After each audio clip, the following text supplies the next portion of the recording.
Good afternoon. This is September 15th, 2012 Pod Update. My name is Walter Noasad. I'm here today with Bernard Mendez of Project Rainbow. Today we're going to talk a lot about the history of the OTC X1 and what happened to it after it was confiscated. For those of you who don't know, Ralph Ring worked under the tutelage of Otis T. Carr in constructing and operating the OTC X1, which is a circular foil craft, or some of us call it flying saucer, but Otis T. Carr preferred to refer to it as a circular foil craft. Ralph boarded this craft with two other operators of the craft, had seen a rainbow of colors shine through a crystal on the inside of the craft, an infinite color of light, and their instruction was to focus on the color aquamarine. And when they did, the whole interior of the craft became aquamarine, and the craft instantly teleported at the speed of thought 10 miles downrange. So basically what they had there was a teleporter device. Thereafter, the FBI had raided OTC Enterprises in Hesperia, Apple Valley, California, with a couple of lowboy trucks. They loaded all the gear and equipment and craft onto that truck and took it away, never to be seen again until sometime later in the early 80s. Ralph Ring attended a conference or a presentation about black projects, and one of the things that came out of that was information about the location of the OTC X1. This person doing the presentation had gone to an underground base and was given some very interesting access to this base, had seen the OTC X1 in a very large bay that had been blackened, and he found out from the person escorting him there that they attempted to mount weapons on the craft and it had blackened the craft. There's some kind of horrible accident, basically learning they couldn't mount weapons on this thing. Much to Ralph Ring's satisfaction, because the craft is operated by love, not fear. So there we have it. We don't know who this person is, where the person may be. I will tell you also today here at the UFO conference in Santa Clara, California, that I had an opportunity to talk to Michael Schratt, who is an expert on aviation, black project, aircraft, and the history thereof. And I've asked him today, I've got him caught up on all this history, and I'm asking him to put his feelers out there to anybody who have actually laid eyes on this craft and where it could be today. Bernie Mendez with Project Rainbow is going to tell us a little bit about the things that he's seen there and surmise where the craft may be, and tell you a little bit about what's underground. Bernie? The craft you're talking about probably was taken to an underground facility, was tested underground. And the reason why it doesn't work too well with being weaponized is because it can't have a very large payload on these craft. You can have some payload, maybe one or two people, and after that, the craft won't work.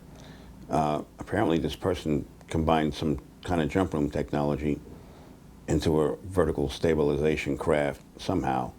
A lot of these craft showed a great deal of potential, but they don't work everywhere for some reason. They work in one direction. You can't get them to go north or south, but they'll go in an easterly direction. And then sometimes you can get them to go back in a westerly direction. So they weren't very practical, but he was on the verge of some sort of breakthrough. But you know, that's an advanced technological craft, being able to jump 10 miles in a matter of seconds, negating the friction of the air and the gravitational forces of the Earth and magnetic force of the Earth. If it does exist, it's probably in a warehouse someplace, and it probably was tested to its limitations. And then they found out it was just, you know, limited by, had a limited payload, and then it was just a combination of advanced jump room technology and an advanced disk technology of the time. So do you think that the craft was tested underground? The craft probably was tested underground. So I would say it could be easily been tested. There's facilities on the ground to test them. Now, can you tell me about the test facilities that you have seen underground? Some of the facilities I saw were quite large, and there was a lot of equipment was tested. This was like $1 trillion project. A lot of it, Congress had mandated that we find practical uses for mankind for a lot of this equipment. I don't know what they meant by practical, but a lot of them work partially. Like I said, a lot of them don't work and under all conditions. So even though you have something that uses very little fuel and can transverse the continental United States, it can't do it under all conditions. It can't do it under all weather conditions. It can't do it in every direction condition. So, And then, there's other magnetic anomalies, like there's a magnetic deviation across the United States, and then that has an effect on the craft. And then it stalls from time to time. It will stall out. Now you're with Project Rainbow. Can you tell us a little bit more about Project Rainbow? I did not know about Project Rainbow until it was pretty much over. The project was over. They had recovered the ship that was lost in the project and the men that was lost on the ship. And they had reconned the entire area that in question, namely these, what that became to be termed cylinders, very large cylinders, which were reconned over and over again. Pictures were taken of them, films were made. And apparently these cylinders, I particularly recall one cylinder because it fits someplace else, and I'll go about that later. One cylinder was a very large, wide cylinder, and attached to it was another cylinder, very small, very, very narrow cylinder, which was attached to the very largest cylinder. This would fit a known crater on the moon where you have a large hole, and right next to it you have a small hole, and apparently that cylinder matches perfectly the holes on the moon of these peculiar craters, which I think one of the astronauts made a statement once that these craters, many of them were perfectly round, and they were very symmetrical as far as the angle of the crater going to the bottom of the crater. And he couldn't account for it as being a meteor impact crater. And that was the big debate at the time, whether or not all these craters on the moon were impact craters or some other artificial craters, and nobody knew what to make of it. But as years rolled on and more evidence was collected, namely Al Bellick, and then eventually the recon of these cylinders that was seen in one of these jump areas, apparently these cylinders could fit perfectly in the craters on the moon. I think that is probably something that should be looked at and will eventually lead to an explanation of the moon, and then eventually an explanation of Mars and the remnant of that civilization. Okay, so we've covered a lot of ground here in a very short time. So we started talking about Project Rainbow, and you went immediately into sound like some missing craft, some missing personnel. What craft are we talking about? Are these cylinder-shaped craft? Is this something that was made by us? Is this crash retrieval, reverse engineer? What are we talking about here exactly? We're talking about the initial project was an experiment with some alien technology that they had, and they were slingshotting these very small cylinders. They were only the original cylinders were about that big and about 1.5 feet wide cylinders. And they're painted yellow. They were one solid piece of metal in the beginning, and they were slingshotting them in this equipment, and they were going further and further down away from the warehouse. They're moving it like 100 yards, and then eventually, somehow they tweaked it, and it blew a hole in the front of the warehouse hangar, and it landed about 1.5 miles down the road. Okay, so slingshot, what are we talking about here when we say slingshot? When I think of slingshot, I think of a boy's tool. You've got some, a piece of leather, a stick, and some rubber bands, and you're able to launch a BB or a rock. When you say slingshot, what are we talking about? Well, we're talking about some kind of mechanism. It's an alien contraption. I don't know really how to describe it. I saw it one time, at least I think I saw it, and it's some sort of, I think Andrew had a diagram of one of them, or a similar device, in his lecture. And it has 2 poles at the end, and you electrify it somehow, and it energizes, and then it's like throwing a few switches and some other mechanics on it, and then whatever you have that's laying in the proximity of it appears to move from one part of the warehouse to the other. That's how it eventually got started. Somebody was screwing with it, and then things started moving from one part of the warehouse to the other. Just things around it? Just things around it that were close by it, and then somebody eventually cleared the warehouse out and then got a cylinder of a similar description and began moving the cylinder from one end to the warehouse to the other. And then eventually they tweaked it enough that it actually blew a hole right through the warehouse and landed about 1.5 miles down the road. Is this something that you personally had seen or heard of from somebody else? I had requested a historical reference of the project as to how this all got started, because it was all very mysterious. And then eventually... So this is a report then that you had requested and had read, and you learned about the project this way? This was a verbal report that was given to me about the history of Project Rainbow. A verbal report. So this is a guy you've talked to. This was somebody who was with the project from almost the very beginning. Okay. Is he still alive? They're no longer alive. Okay. They were pretty much close to retirement when I met them back in the 1970s.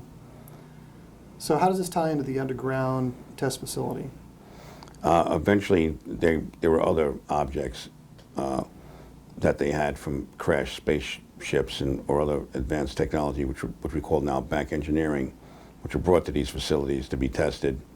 And eventually, the testing proceeded, and I don't know how to describe a lot of these objects or how this testing came about or what they were hoping to achieve, but it was very interesting nonetheless. And eventually, this testing led to, I think, what was termed the Philadelphia experiment, or a ship being actually transported from one area to the next, which ended up in some kind of peculiar area that nobody could quite fathom at the time, which we now call a slot or a dimension. Okay, a slot or a dimension. Well, I'd like to get back to that in just a moment. I want to go back to the missing pilots of whatever test, and we're talking about a cylinder that's this big. You mentioned a recon looking for, I don't know, the craft or some personnel that had gone missing. Were they piloting the craft, or a larger craft? There were people aboard the ship that went missing and then turned up years later. And the story, one of them I think was Al Bellick, who told the story how he fell off the ship or jumped off the ship. We're talking about a naval vessel on the water now. We're talking about a naval vessel that was testing special equipment that was on the water originally, and then something had happened to it, and he jumped off the ship or fell off the ship, was near the edge of the ship. He's not quite sure what happened. Mm-hmm. It's possible that the ship morphed and that part of the ship itself disappeared, and he was walking and he fell off the end of the ship. Okay, so this is the part of the Philadelphia experiment I want to return to. When we first started talking, you had one of the first things you mentioned were these tubes that were slingshotted, and then you went into missing personnel, missing pilots, reconnaissance, looking for them. So when you mentioned that, these are two different instances. Then we have the cylinder tests, and then we have the missing personnel that is associated with the Philadelphia experiment. The alleged Philadelphia experiment. Okay. That's what it's known as, but that's... I thought they were linked, so I thought we had a craft that was cylinder and shaped, and you had personnel missing as a result of the cylindrical craft. The cylinder testing came first, and then this led to the testing aboard a ship, where they were trying to transport a ship from one position to the next. And then they were making observances when they were transporting, and they disappeared from one position. And apparently the observances were that they were in some kind of dimension, not far from where they originally had started. Mm-hmm. The slot, these are the slots that we're talking about. This is the slots. Apparently there's another dimension to this world that's not far away. It's like an alternate reality to what we're existing here in our 3D environment. That's correct. It's another 3D? It's another three-dimensional environment not far from this environment. Okay. But it's not that far away. Now, you described to me in a Skype call, I thought this was really fascinating. You talked about a honeybee type outfit that you had to put on to literally lasso and rescue from the vortex, one of these experiments that had gone awry. Apparently, they had developed equipment with the aliens to view this dimension, and then during negotiations, we had given them video equipment and camera equipment and asked them to take pictures so that they could explain to us what they were talking about. They made statements to the effect that we had entered their space and they did not like it.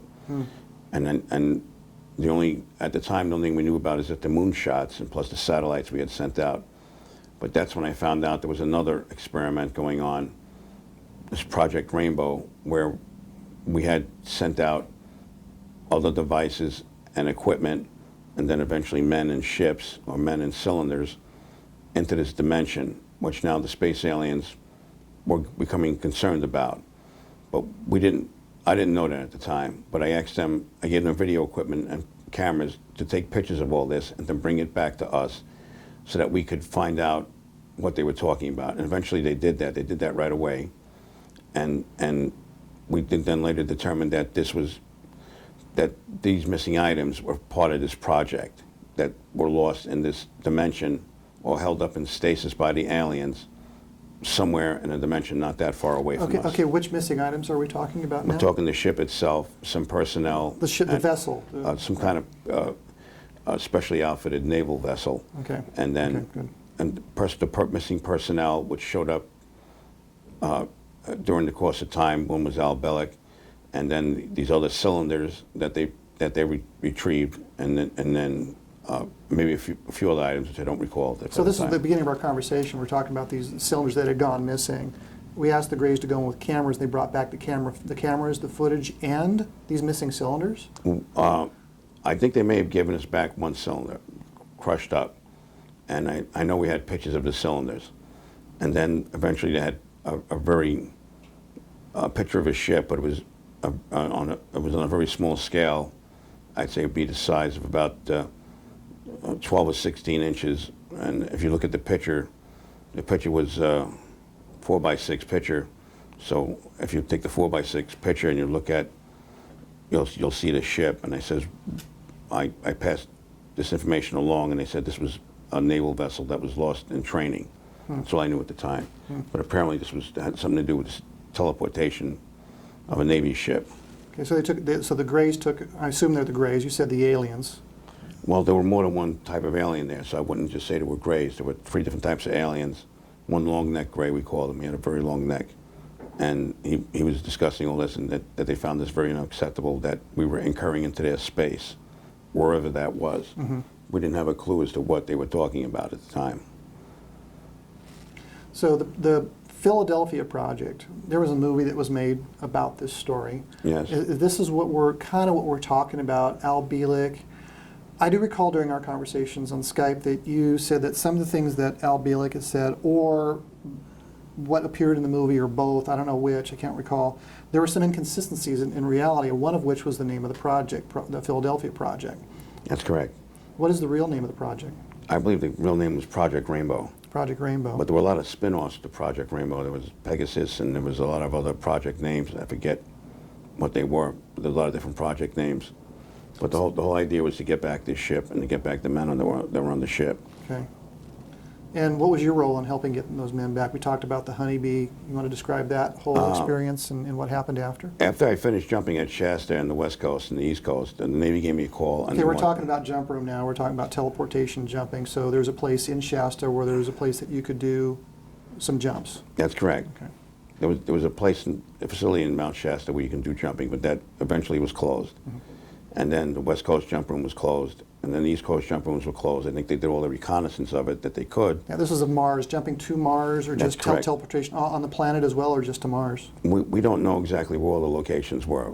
Some claimed it was Mars. We got the hollow Earth. We got these slots. We got these dimensions. Okay, just to be clear, so let's go on to the ship and what your role in that was. Eventually, what some of my last jumps was that they wanted me to do a couple more jumps, and I said, I'm really getting too old to do jumps, but they thought I could do it.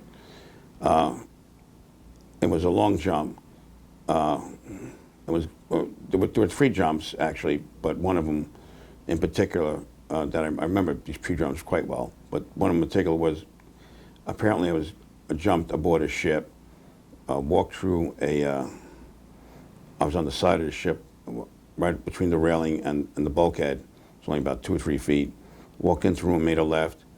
I was instructed to, there were 2 breakers next to a large array of light bulbs, to close the breakers, open the breakers, both of them, count the light bulbs that were off, and then turn around and try and get the attention of the control board operator, which would be to my right, to my rear, and try and talk to him about what was going on, and telling him that that we're going to shut down power and that we're going to jump back.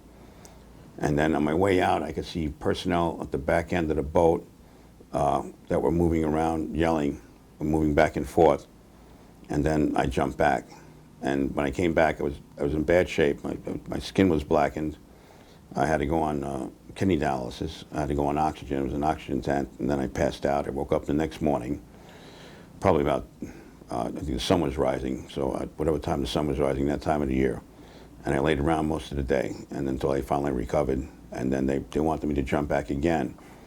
I was wearing a rubber suit with beryllium or copper bars every 6 or 8 inches along my legs and my arms and my chest. When you say bars, are we talking like pipes or just strips of metal that are ripped? Thin strips of metal.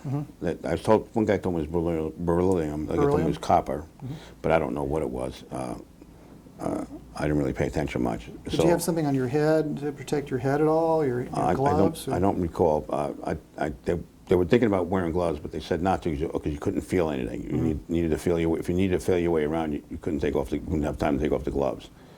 So so I wasn't wearing gloves. I don't think I was wearing a helmet, or I may have been. I don't recall. So when you went into this place, I mean, you know, Hollywood has a way of dramatizing events like this. You get these big electrical vortexes. You know, just it helps tell the story. What did you see there? It was like what we're here talking about now, or was it a different, altered environment? Was there a lot of electrical discharge? What kinds of things did you see? And this is very difficult to explain. It was very peculiar looking equipment. It was more like on a silverish, light silver color, brilliant.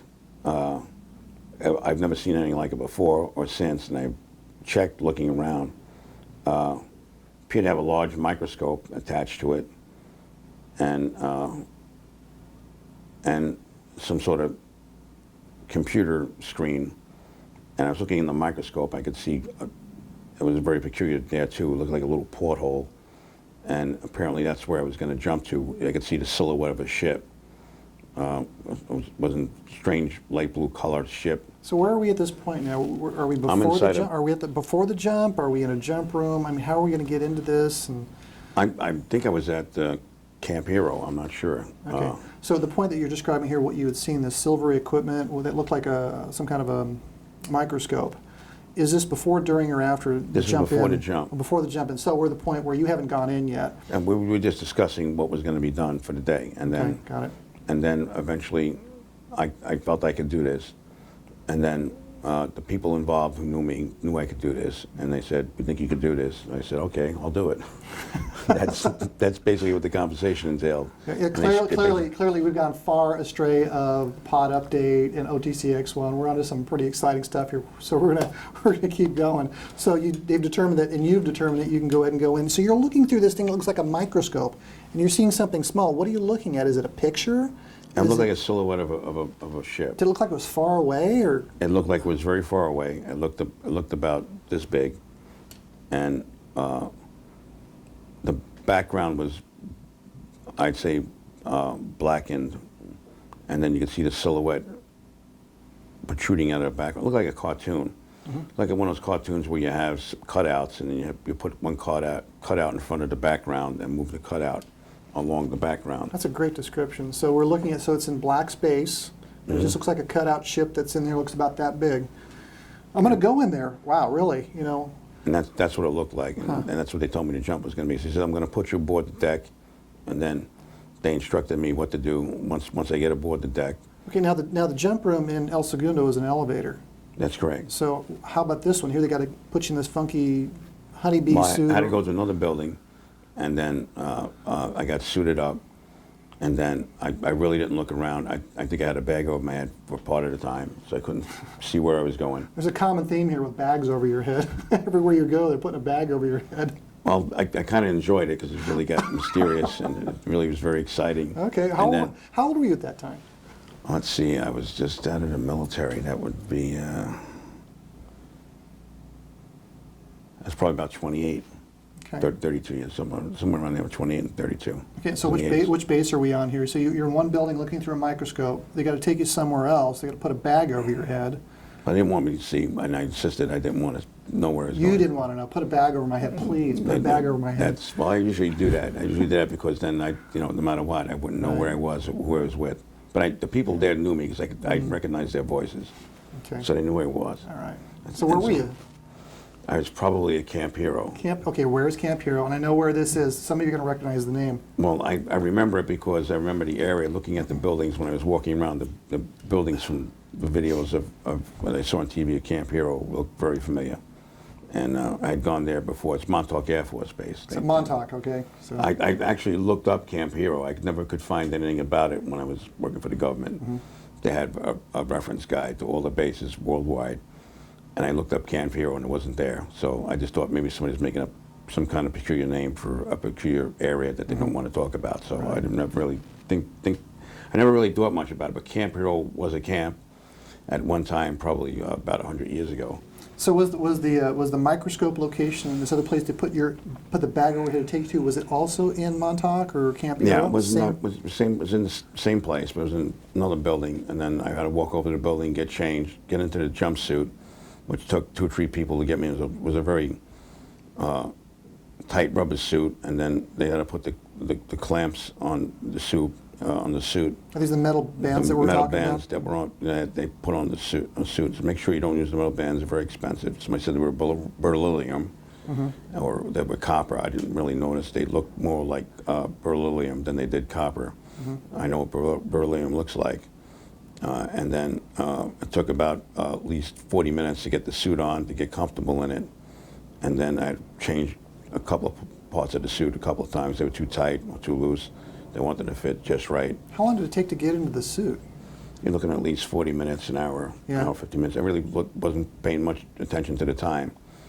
In fact, I think at one point we tried the suit on. It fit comfortable. Then I took it off again. I took a quick shower to cool off. I was getting very hot. Right, because it's rubber. It's rubber, and I'm getting really hot about it. So, but then the second time, when we got all the parts of the suit fitted, I was going to put the suit on right away. It only took like 10 minutes to put on, and then I was going to make the jump immediately. So then, so you have time. I mean, you can overheat. You can heat stroke, heat exhaustion. You know, if you're in rubber for too long, I can imagine. So you went in. Now, tell me about the threshold into the jump room device elevator. Was it an elevator or was it something different? It was something different. I really couldn't see. They told me when I had some kind of headset on in the beginning, but I would take it off after I jumped, to look straight forward all the time and not to pay attention to anything else. And then I was looking at where I was going. I was looking more or less straight forward and down in front of me. And then I would see the silhouette of the ship first, and then I would see the catwalk of the ship against the bulkhead, and then I was to land between that. And then they might bounce me back and forth a few times. So somebody's controlling your descent. I assume it's a descent onto the ship. You're seeing it this far. It looks that big. How long did it take you to get from the jump location, room, wall, what have you, onto the ship? I think it was a very long jump. I think I jumped Saturday afternoon. I think I was probably gone all Saturday night into Sunday. And then I actually did the task probably Sunday afternoon. So it took a very long time to get there. To arrive? Just to arrive on the ship? Just to arrive. So you sensed this passage of time, an entire day? I didn't sense that much of anything. To me, it was probably patches of about 10 minutes. Okay, so it was 10 minutes what you actually experienced, yes. but time that had elapsed back at the jump room was a full day, almost like a day and a half. Almost a day and a half, something like that. Interesting. So as you're descending, I can imagine seeing just a black background and the ship going larger in your view over a period of 10 minutes. Is that inaccurate? I'd probably say that I was trained a certain way to keep. Sometimes I would cross my legs or I'd grab myself and then hold on that way as I was spinning in pitch darkness. So are you spinning then as you're descending? Well, I was probably spinning at a very slow rate, but I think I was spinning. I couldn't tell because you have no reference point at all in pitch black. You don't know if you're up, you're down. The ship would be a reference. I imagine you would see that turning. Eventually, I did see a silhouette of a ship go by in pitch blackness, and then the ship was here, and I'd just go flying right by it. I see. Then again, I was going back and forth and doing it over and over again towards getting closer and closer. And then eventually, somehow I was homed in onto the deck of the ship. Okay, so now it's not you doing this though, is it? I was totally not in control. My life was in their hands. Mm-hmm. So they're actually having to like a remote control miniature Bernie. I couldn't even tell you what they had. Video game, land Bernie on the ship. As far as I'm concerned, they were always somewhat apprehensive about me looking at anything or doing anything. So they probably were showing me things that had nothing to do at all with the project. What light sources when you were in there? What did you see for light? I mean, was the ship illuminated from its own light? Was there light coming on the ship? It's one of the major things I always did when I jumped or did any other mission was to determine where the light source was, which I really wasn't concentrating on. I was concentrating on looking at my feet to keep myself in balance and to keep myself from losing a sense of equilibrium or a sense of vertigo. So I was always looking at I was in like, kind of like in this position all the time, looking at my feet, either crossed, and just always watching myself. And then I'd be going this way or that way, and then I could see a silhouette of something go flashing by So me. in peripheral, you're seeing some things, but you're not able to ascertain, That's or are correct. able to ascertain light sources? I wasn't turning my head too much. I knew it was a very narrow window. I wouldn't want to stretch my head out and then hit my head on something. So I was just Yeah. being very cautious and staying in this one position, Sure. twisting left and right, apparently, and then seeing things flash by me on my right side most of the time, and then flash by me again. So I must have been pulled back and then did it again and again until I got closer and closer to the object. What do you think the thing is flashing by? If you were to guess, what is that? It was probably the ship. I couldn't really, it looked the same color, but I really couldn't focus my eyes in on it. I couldn't really turn my attention to it. I was very much concentrating on looking at my feet and keeping myself together for this jump. So can you tell us about the actual landing when you first set foot on the ship? Was it hard landing? Was it soft? Was it? Well, I bounced up and down a couple of times. I could see the ship, I could see the bulkhead, and I could see the handrails. And then I was probably the handrails and the bulkhead were here, and I was going in between. I was going like this up and down a couple of times until eventually I landed. And then I was facing the bulkhead, and I turned to the right. And then I could see the doorway right in front of me. It was only about 5 paces in front of me. And then... What did you hear during the descent and actual landing onto the ship? What kinds of sounds were there? There was a lot of hissing noise. More sounds than that. I really wasn't concentrating on the sounds. I thought I saw some flashes of light from time to time, but I really wasn't concentrating on that. Were there any unusual smells? There was some, probably, the only thing I noticed that there was like a blue fog in places, very blue fog which you could see through, parts of it you couldn't see through, and later on when I noticed the horizon, I couldn't see the horizon off the ship. Where was this blue fog? Was it like on the deck? Was it above? Well, the back of the ship was flat, and then the back of the ship had this blue fog all around it, and I was trying to look at the horizon beyond that. I could see the motors turning, or the churning of the water, just off the edge of the ship. Oh, you could see water too. Well, I don't know if it was water. I couldn't confirm it was or wasn't water, but I could see something churning at the middle back of the ship, which I assumed were the propellers, and I assumed was water that was churning up. I just looked very peculiar. Only that was the atmospheric conditions that were churning up, and I thought it was water, but I really didn't concentrate too much on anything. And then I was trying to look to the left of the deck and then to the right of the deck, and then look around, but I couldn't. It was like looking at a blue wall here and a blue wall here, and then some light was lit up, and then it was like a mild blue fog here, kind of like whitewashed fog. And then I was trying to see the edge of the deck. I could see, and then I was trying to see beyond that, and I couldn't see much of anything beyond that. It was just dark blue or light blue, but it was just like one big wall after that. Okay. So why don't you go ahead and take us into the bulkhead and what you saw. We already talked about the bulbs and things that you did while you were on the ship. Were the people that were on the ship able to converse with you, to speak with you at all? Did they? Well, one guy was adhered to the ship. He turned completely black. Wait, he was adhered to the ship? His arm was into the wall of the ship somehow. I don't know how. And then he was in some kind of peculiar Navy uniform.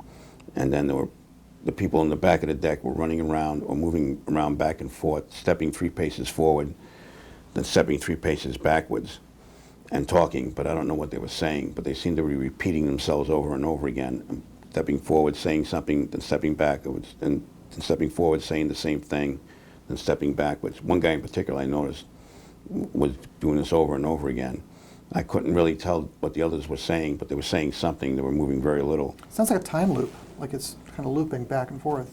Apparently they were in some kind of stasis somehow. I don't know how this is possible.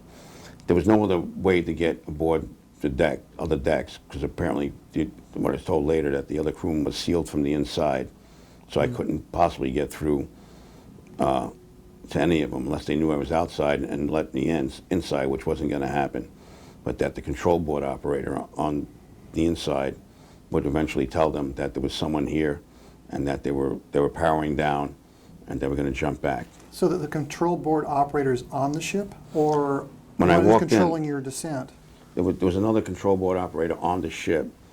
And as I walked in the room, walked through the door, and the two big breakers were on the left, along with the big light bulbs, an array of light bulbs. Straight ahead to my right in the corner was the control board operator, who was there, but he was very fuzzy. I couldn't see him. I could see the figure of a man. I could hear him talking, saying something. He was saying, "Help, we're on fire," something to that extent. And then he was operating a control board panel with a lot of switches and dials and lights going on, and he was touching things, and he was moving things around. Was he also caught in this loop, or? I couldn't tell. I wasn't concentrating on him. I noticed that on the second jump when I went back the second time. And then by that time the ship it was cooling off, was powering down. And then I could talk to him a little bit, and then he could talk to me. And then the other ones, I couldn't really talk to them. The whole idea was me not to get involved with them. The whole idea was me to make a report of what I observed. So it's just so I was going to get to the mission. So basically you need to go and look, you got to open two breakers, observe the number of lights, count those, and report back. That's correct. That's all I was supposed to do on the first jump. And then if I saw the control board operator, he said, "You should see a control board operator behind you. Look to see if he's there, and just let me know what he looks like." And that's all I did. I said, "There was a control board operator. He's manning the board." I said, "He's manning the board. He's manning the board." I think he said the place was on fire. I think he said he was on fire. I wasn't sure. It was like a muffled voice. Okay. So it sounds like you had communication while you were going through the jump and while you were on the ship. So you were able to communicate with the, what do you call them, control board operators back at Montauk? I think they could hear me, but there was such a delay that it really didn't matter. But they could see me somewhat in real time. So the communications was a very long delay. Yeah, for you, 15 minutes in the day and a half, I mean. That's a big gap. It's a big we should call it a differential. So.